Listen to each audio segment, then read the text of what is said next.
Salut et bienvenue pour ce 5e épisode de Cinestory. Bon, on s'était quitté la dernière fois sur Star Wars, mais il fallait absolument que je vous parle d'un dernier point. Et c'est parfait, comme l'épisode 6 est sorti en 1983, dans la scène de l'attaque de la seconde étoile de la mort, on peut voir sur ce plan-là une 60aine de vaisseaux. Et accrochez-vous bien à vos slips, parce qu'il est dit que c'est le plan le plus complexe de l'histoire des effets spéciaux réalisés sur pellicule. Ils ont dû filmer chaque maquette de vaisseau séparément, qu'ils ont ensuite placé au bon endroit dans le plan final. Et d'ailleurs, à propos de vaisseaux, promis j'arrête après, mais on va parler de bruitage. Pour réaliser ce son, ils ont pris le cri d'un éléphant, qu'ils ont allongé et étiré, en ajoutant par-dessus le bruit du passage d'une voiture sur une route mouillée. Et voilà, le tour est joué. Le personnage de Yoda a donné des idées à un certain Steven Spielberg pour son film E.T. l'extraterrestre, sorti en 1982. Le principal problème qu'a rencontré Spielberg, c'était de créer un extraterrestre attachant sans qu'il ait une forme trop anthropomorphe, c'est-à-dire sans qu'il ait une forme trop humaine. De nombreux plans utilisent de l'animatronique, c'est-à-dire une sorte de marionnette articulée, et animée à distance grâce à des câbles masqués par le décor. Le premier souci, c'est que celle d'E.T. tombe très souvent en panne, et le second, c'est que pour certaines scènes, les mouvements ne sont pas assez réalistes, ils sont bien trop robotiques. Du coup, deux acteurs de petite taille se sont glissés dans le corps d'E.T. Et pour les scènes où E.T. doit se déplacer, c'était un jeune homme qui était né sans jambes, qui marchait sur les mains. C'est donc ce jeune homme en question qui marche sur les mains dans cette scène où E.T. est complètement bourré. En 1982, Steven Lisberger réalise Tron. Et c'est le tout premier film à utiliser largement les images créées par ordinateur, non pas pour quelques scènes d'effets spéciaux, mais pour créer tout un univers.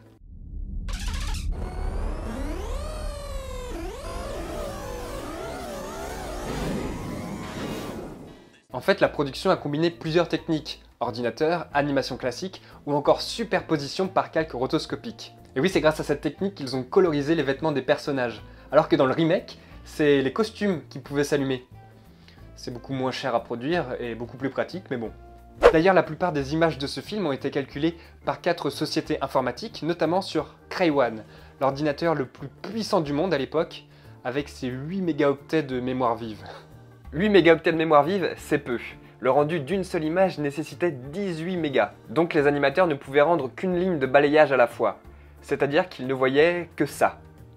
Et il fallait qu'ils attendent d'avoir toutes les autres lignes pour créer une seule image. Il faut savoir que les téléphones actuels ont environ 500 voire 1000 fois plus de mémoire vive que cet ordinateur. Et il coûtait 7 millions de dollars. Et il n'y avait même pas de souris sur cet ordinateur, il travaillait via des lignes de code. Mais le pire, c'est qu'ils n'ont même pas reçu l'Oscar des meilleurs effets visuels parce que créer des images complètement par ordi, c'était considéré comme de la triche. 7 millions de dollars. Et juste une toute petite aparté pour situer les choses, l'ordinateur le plus puissant du monde actuellement, bien qu'on ne fasse pas des films avec, est environ 3 milliards de fois plus puissant en termes de mémoire vive que Cray One. Putain. Si je vous parle de ce film, qui a d'ailleurs été un échec, c'est pour vous apprendre à relativiser, parce qu'on a souvent tendance à se foutre de la gueule des vieux films avec leurs effets tout pourris, mais quand on vous dit que la technologie à l'époque était vraiment pourrie, on ne plaisante pas. On va maintenant parler d'un film que vous n'avez certainement pas vu, et pourtant il est le tout premier à avoir utilisé des effets spéciaux numériques pour créer un personnage. Entièrement. Oui.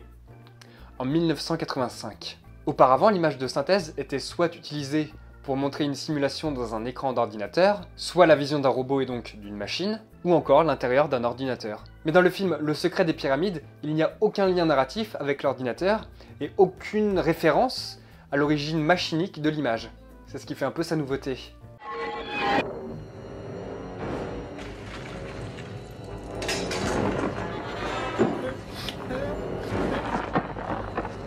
Pour réaliser cet effet, ils ont combiné les mouvements d'un acteur filmé devant une grille, retransmis ensuite à l'ordinateur, c'est donc ce qui permettra de faire l'animation, avec le scan d'un véritable modèle en carton pour un rendu le plus réaliste possible. Ah oui, les caméras numériques n'existaient pas encore. Et 4 mois de travail pour quelques secondes de film. L'homme derrière cet effet s'appelle John Lasseter, et c'est le futur réalisateur de Toy Story. Mais on reparlera de ce monsieur. Oh oui. Un des tout premiers à utiliser à grande échelle l'image de synthèse pour créer des personnages,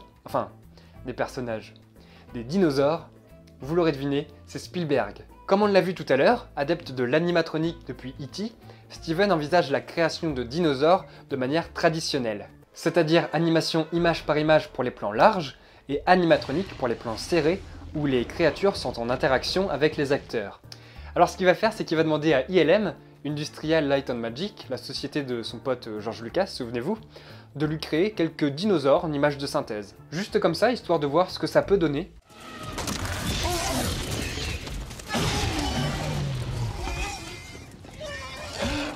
Et ça va lui plaire.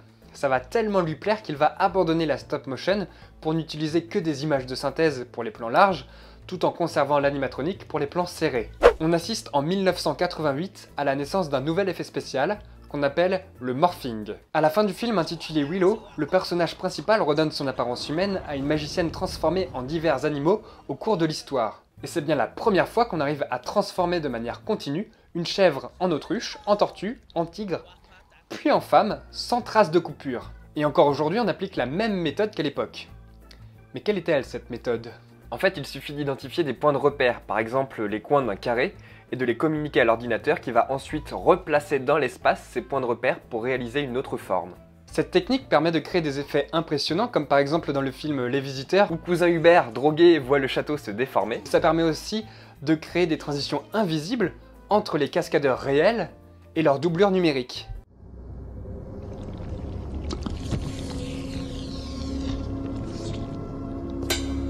Allez, petite question rapide comme ça, selon vous, quel film entre Forrest Gump et Retour vers le futur regorge d'effets spéciaux? C'est facile, je vous l'accorde. Perdu en 1996 sort le film Forrest Gump qui va nous permettre de synthétiser les 10 dernières années grâce à une multitude d'effets pourtant imperceptibles. Ah oui, et pour info, il n'y a que 32 effets spéciaux dans le film Retour vers le futur. Par exemple, la plume qu'on suit au début et à la fin du film, c'est une image de synthèse. Les incrustations de Tom Hanks dans les séquences en noir et blanc ont été tournées sur fond bleu. Et la balle de tennis de table aussi est une image de synthèse. Et surtout, l'amputation numérique de l'acteur Gary Sinise. En fait, pour le tournage, il a fallu utiliser des caméras fixes ou des systèmes de motion control pour pouvoir refaire le même mouvement 2 fois de suite. Une première prise avec l'acteur, dont la jambe était enroulée dans un tissu bleu, et la deuxième sans les acteurs, juste le décor. On demande ensuite à l'ordinateur de supprimer le bleu, et comme le bleu est une des couleurs les moins présentes sur notre peau, eh bien ça ne supprime que le tissu. Eh oui, et c'est pareil pour le vert. Bon, comme pour Star Wars, la trilogie dont on va parler mérite à elle seule un ou plusieurs épisodes. Je ne vais vous sortir que 2 anecdotes à propos de ma saga préférée tournée entre 1999 et 2000 en Nouvelle-Zélande.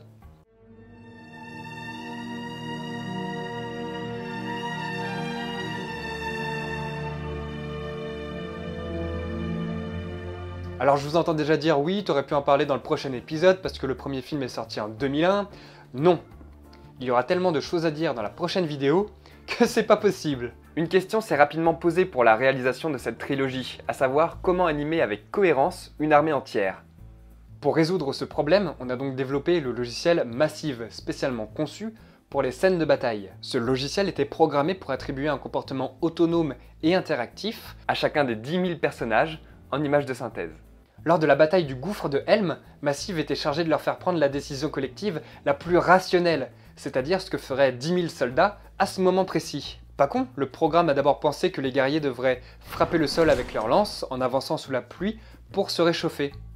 Soit, logique. Le logiciel a ensuite jugé nécessaire, en plein milieu de la bataille, de faire tout simplement prendre la fuite à l'armée Uruk-hai. En fait, ce qui s'est passé, c'est que les hommes se font massacrer, et du coup les Uruk-hai, à la recherche d'ennemis, se sont mis à courir dans tous les sens, en quittant littéralement le champ de bataille.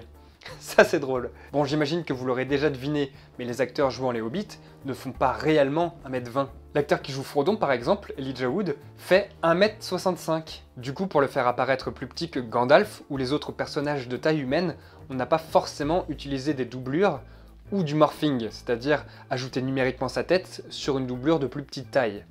On a utilisé ce qui s'appelle la perspective forcée. À l'écran, on ne remarque absolument pas la supercherie, mais quand le Hobbit parle au magicien dans cette séquence, il est tout simplement placé plus loin derrière. On a l'impression qu'ils se parlent face à face, mais en fait, chacun parle dans le vide. Du coup. Voilà, c'est terminé, j'espère vraiment que ça vous a plu, que vous avez appris des choses. Si c'est le cas, n'oubliez pas de me laisser le petit pouce vers le haut et de partager cette vidéo, c'est très important. Si vous avez des questions, posez-les-moi en commentaire, j'y répondrai. Et en attendant, je vous dis à la prochaine, salut tout le monde, bye.